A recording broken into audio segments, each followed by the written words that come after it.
Why would you say humor is so important in social life? Humor experience. Humor basically is the release valve of any kind of relationship.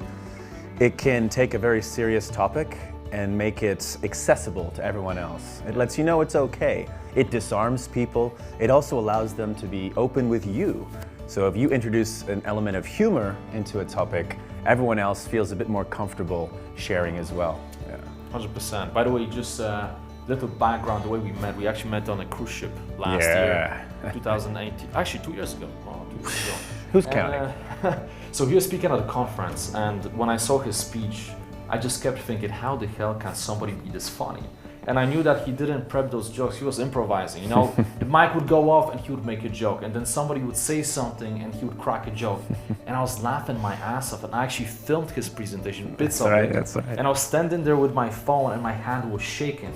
So I said to myself, I just gotta meet this guy. Like, I just have to talk to him. And the funny thing was that, so what happened when I met you at the stairs and when I came up to you, from your perspective? Well, you wanted to meet me, Yeah. but I also wanted to meet you. And I'm the kind of guy who takes notes on my body. So I can't resist. I always carry a pen with me. And if something pops into my mind, I just write it down. At night, I transfer it over to my notebook, but you caught me when I had your name scrolled on my arm. I'm like, Jimmy Naraine, there you are. You're on my list. Yeah, baby. So we met, we started talking and we realized that we have many things in common. And one of those things is helping people to overcome social anxiety, limiting beliefs, building confidence, and of course building social skills through charisma, confidence, and comedy. So, well, comedy, that's your part. I'm trying to get into it myself. So I have a very good role model here next to me. So hope you're gonna enjoy this course. Any questions, let us know, and we hope that you'll enjoy those videos as much as we will enjoy filming them. Yeah, baby. Here we go. Let's do this, man.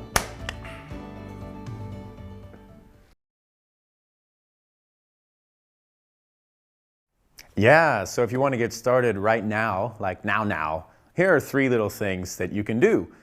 Feel free to pause me and just go do them as soon as I say them. Number one, easy win, inside joke, right? You're an adult, you've already got inside jokes with people. Maybe it's a sibling or a best friend or a colleague.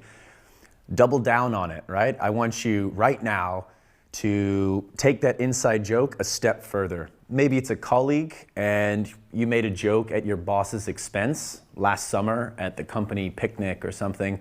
I want you to write that colleague an email, bring up the memory of that old inside joke and add something to it. Now, this is an easy win because you've already got a rapport established with this person. They're already on your humorous side. You've already done the hard work of developing this relationship. You have a target, right, for your humor. In this case, it's the boss.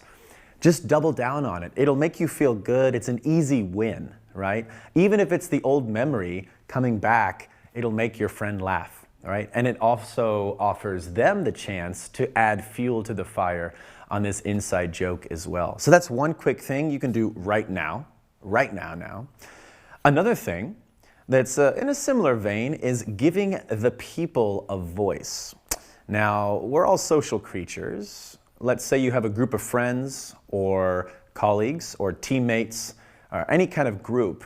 There's usually a lot of things that you're all feeling, and maybe they're unspoken, but you all understand them, right?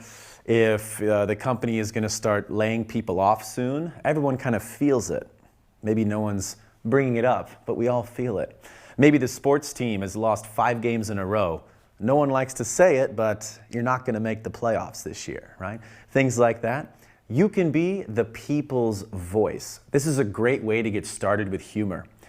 So if you're on a losing team and everyone is kind of avoiding the topic, you can be the person to write a note very publicly and put it up on the locker room. You know, something about, oh, maybe we'll win one next year. Anything to diffuse the situation. Now, this humor isn't necessarily going to get a lot of laughs, but you're going to get a lot of attention. Like, oh, finally, somebody said this. We were all thinking it. Somebody finally said it. Now, this is great because, again, you're not creating the joke, right? What's being said is already understood. You're just finally giving it a voice. Now, a lot of people in these uncomfortable situations are waiting for an opportunity to let go.